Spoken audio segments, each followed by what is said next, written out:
Hi guys, I'm This Movie Guy, and today I'm reviewing Star Wars Episode 3 Revenge of the Sith. I am reviewing some things in the Star Wars canon before Rogue One comes out, which means I already reviewed The Phantom Menace, Attack of the Clones, the Obi-Wan and Anakin comic, and the Clone Wars TV show. If you've missed any of those reviews, you can click right here to see those. I was supposed to review Dark Disciple as well, but I have not read it yet. I didn't get to read it, just didn't have time for that. I did like what I read, like 60 pages so far, but I could not get myself to read it. I had other things going on in my life. I'm sorry. Sometimes that just happens. But here's my Revenge of the Sith review anyway, in time for Rogue One. Anyway, Revenge of the Sith is the third Star Wars prequel and is universally considered to be the best of the Star Wars prequels. Like, as a movie, it's a pretty decent movie, I'd say. If you don't look too much into the things in Star Wars. If you do, then I consider it a bad movie. But thanks to all those canon things that I reviewed and watched, like I watched the entire Clone Wars and whatnot, I actually do like Revenge of the Sith now.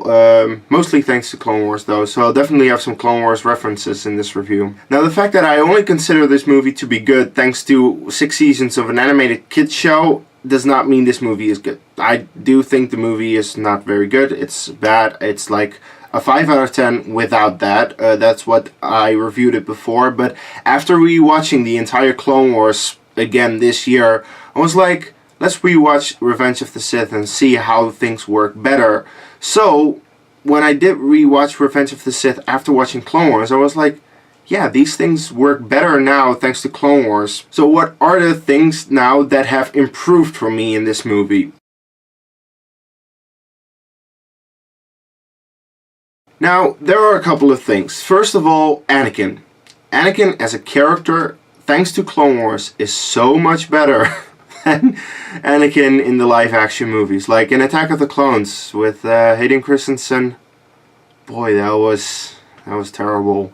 Hayden definitely improved his performance in this movie. There are some good moments, I'd say he has. Mostly when he doesn't deliver dialogue, just when he stands and looks menacing. That works kind of well. But especially if you have seen Clone Wars, there are a lot of things in the Clone Wars that happen to Anakin.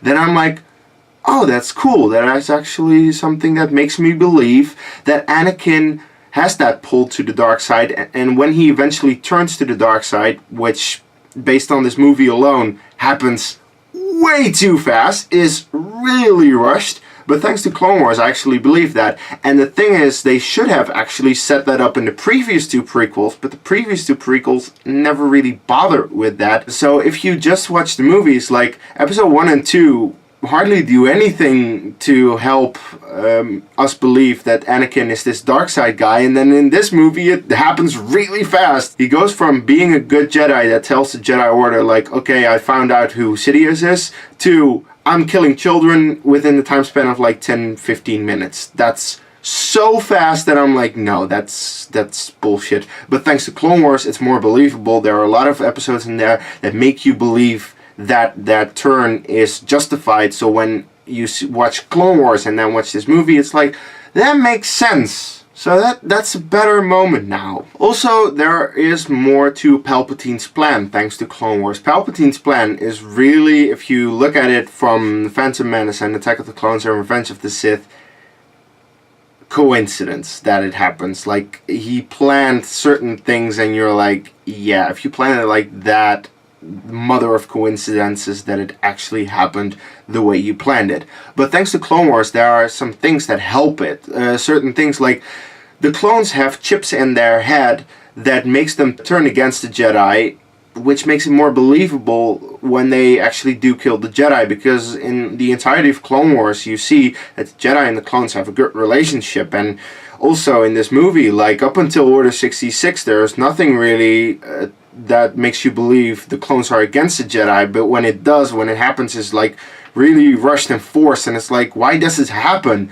Thanks to Clone Wars, I believe that. I'm okay with it. And also thanks to Clone Wars, Order 66 works for me. Because the Jedi that get killed, Ki-Adi-Mundi, Aayla Secura, and Plo Koon, are characters in Clone Wars. They develop those characters, make me like them, and I'm like, oh, I'm not actually sad that those Jedi die. Because when I first saw that scene, I was like, I guess it sucks that they die, but I never got any character out of them, so who cares? It's really like I'm watching the scene. Oh no, not that guy that with the pointy hat that said 2 sentences in the entire prequel trilogy. I honestly don't know who it is, but I guess it sucks. That's bullshit. Thanks to Clone Wars, I'm like, oh no, not Ki-Adi-Mundi. It was a cool character in Clone Wars, so it's a lot better. Order 66. I actually really feel bad that Plo Koon dies now, because Plo Koon is a really cool character in Clone Wars. Another character that I was really annoyed by when I first saw this movie, and basically every time I watch this movie, it was like, why is this guy in it?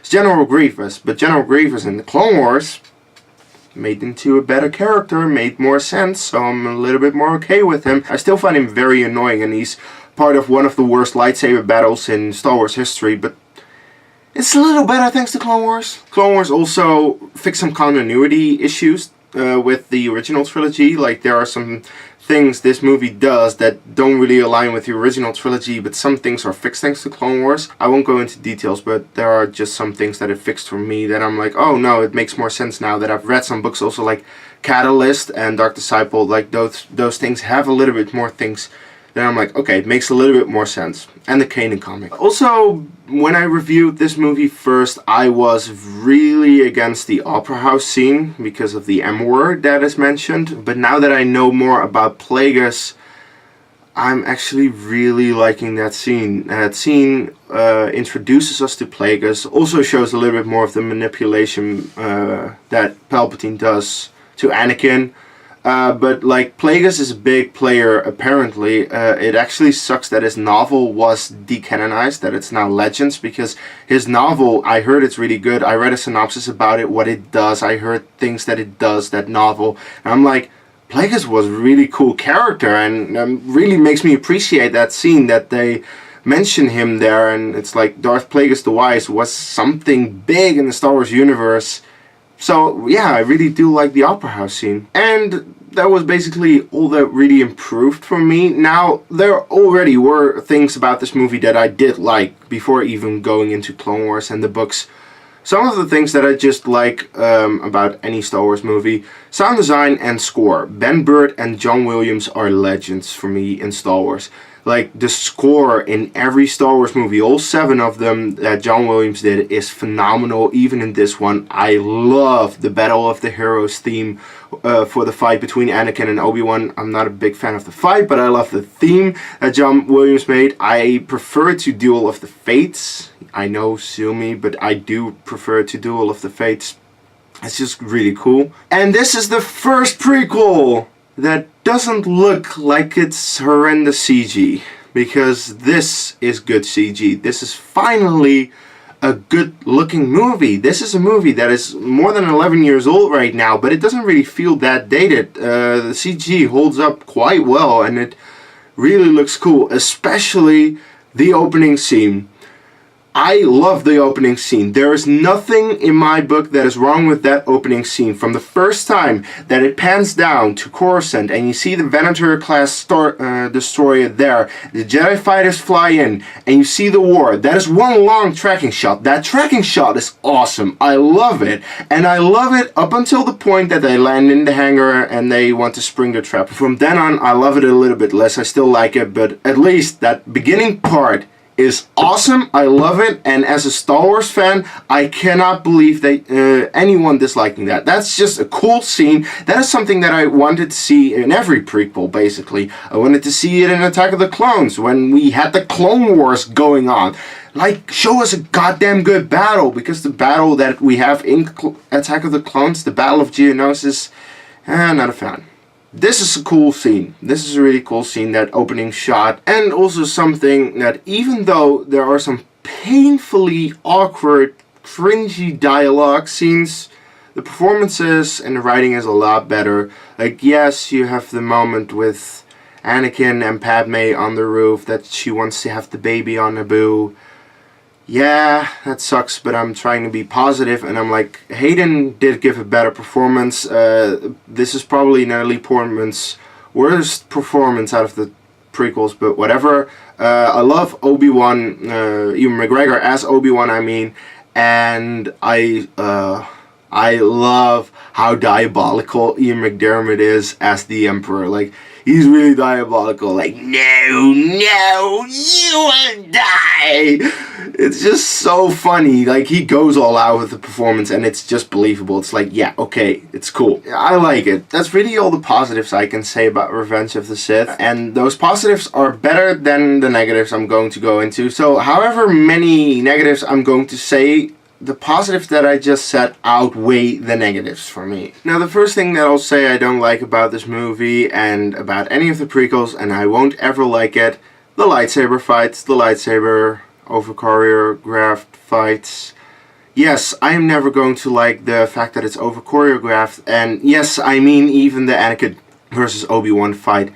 While I do think Anakin versus Obi-Wan starts good, it really goes downhill fast. But before we even get to the Obi-Wan versus Anakin fight, the first fight of the movie, Anakin and Obi-Wan versus Dooku Part 2, because of course we saw the same in Attack of the Clones.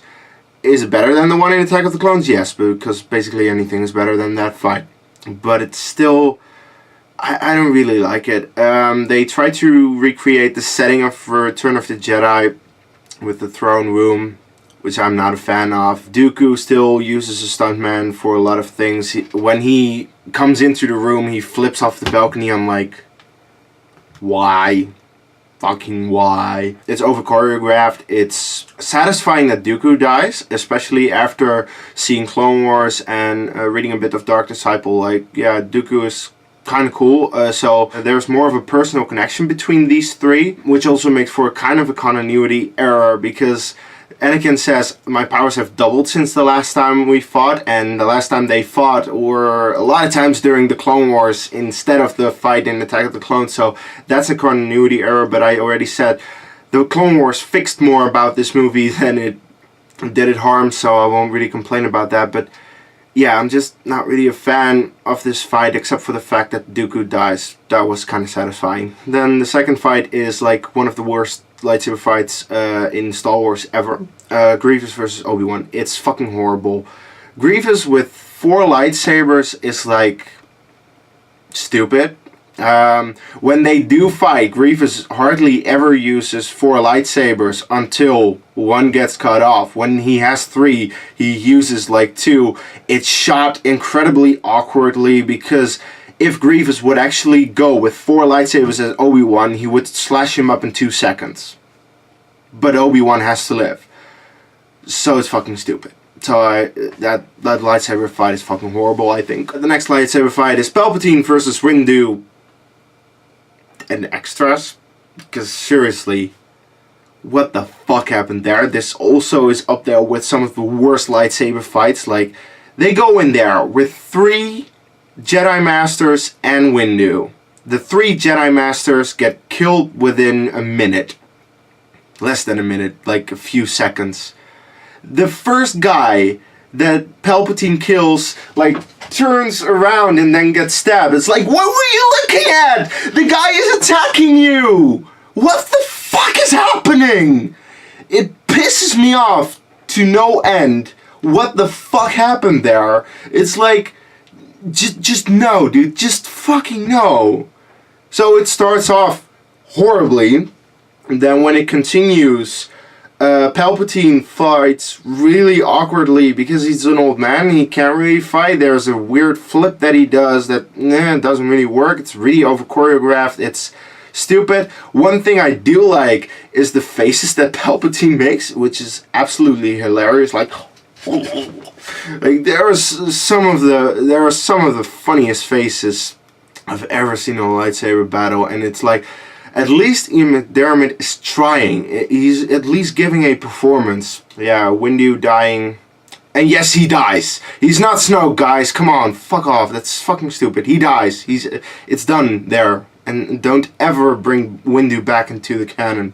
Please. And then the last two fights are Anakin versus Obi-Wan and Yoda versus Sidious. Anakin versus Obi-Wan starts off great. Even though it's really choreographed, it doesn't feel like they are like dancing and practicing their moves that they practice for a lot. They are fighting. I feel the ferocity between them. There is one moment, there is one clear defining moment in that fight when you know it turns to shit. And that's the moment when they stand in front of each other and are just flipping their lightsabers, and they made a gif out of that they put on loop, so they are like flipping for a very long time, for however long you play that gif. That is the moment when the fight starts becoming ridiculous and long. It's really long, that fight. The fight goes on for like half an hour, and I'm like, no, it really doesn't work for me that it goes on for that long. I mean, if you would have ended it at the point where they start flipping their lightsabers, great fight. I would put it up there with some of the best in Star Wars, but it's overly long, and from the flipping on, you really start noticing that it's over choreographed and ridiculous and stupid and bloated, and it had so much potential, that fight, and it starts off so good. And I still stand by my statement that I prefer the fight between Vader and Obi-Wan in Star Wars to this one. Yes, I do. Anyone who loves this fight, who says it's the best, I think you're absolutely wrong. You missed the point of what lightsaber fighting is. The best fight, though, is Yoda versus Sidious, because as much as I hate Yoda fighting with a lightsaber, he doesn't really use it in that fight. There are like two moments that he uses the lightsaber and he flips, and that is annoying to see, because yes, that's not what I think of Yoda, but other than that, for the most part, it's dialogue, and they use the Force to each other. When Palpatine is up in the pod and throwing those pods at Yoda, that's like cool. That's something that I'm like, yeah, no, that is what I expect that fight to be. So that fight works for me. That fight, for the most part, works for me. Like, the most powerful Sith versus the most powerful Jedi.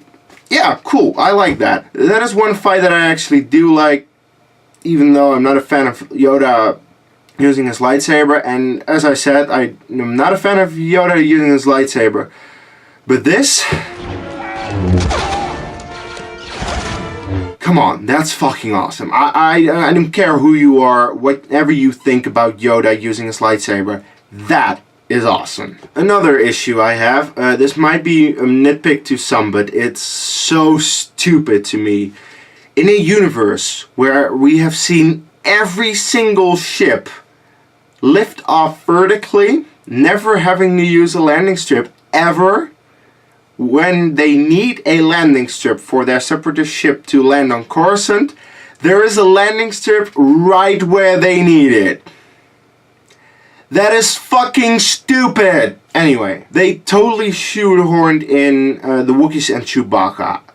I am really hating, detesting the fact that they put in the Wookiees and they made Yoda and Chewie know each other. I'm like, not in my canon. Not in my fucking canon. Like, no, that's not canon to me. That doesn't exist. That's fucking bullshit. This is as stupid as 3PO being made by Anakin. It shrinks the universe. It really does. And lastly, I'll say I don't like the ending of the movie. I know that everyone loves it because it's more Star Wars-like, but everyone is left off in the place where they are 19 years later. Like, the Death Star is being built, and Vader and the Emperor are Master and Apprentice, and Tarkin is there.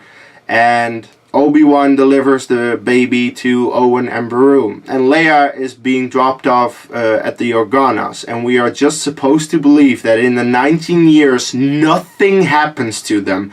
Thanks to the great things that we now have between Revenge of the Sith and A New Hope, I know there are things going on, like Rebels is a thing, the comics that we have, the novels in between, those things at least made me believe there are actually things going on in those 19 years, but they really wrap it up like, no, and it's fine, and we'll see you in 19 years. It's like, no, just now. just really fucking no. I don't like it. And also, thanks to the ending, you can't watch this movie before you see the other movies because it spoils something. Of course, the babies get born and you see that Vader is Luke's father. That is a reveal for Empire Strikes Back. This movie, the best movie ever made in my opinion.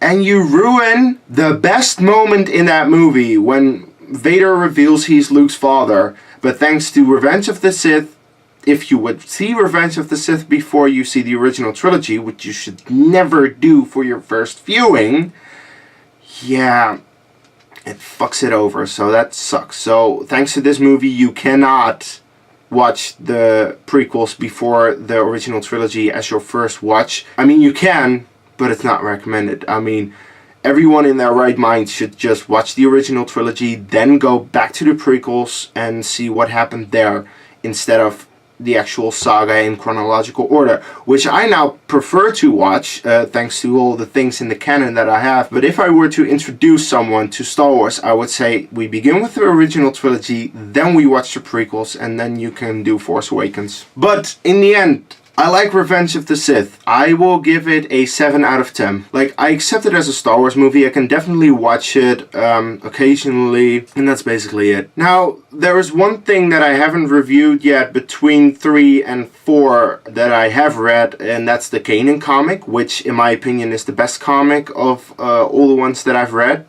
At least the best run. So I'll review that before Rogue One comes out. Look out for that. And now that I've given my thoughts on Revenge of the Sith, I wonder, what do you think of the movie? Do you like it more than I do? Or do you like hate it like I did before? Please, whatever you think, let me know in the comments below. And as always, if you've liked my review and you want to see more of my movie trailer and Star Wars reviews, click right here.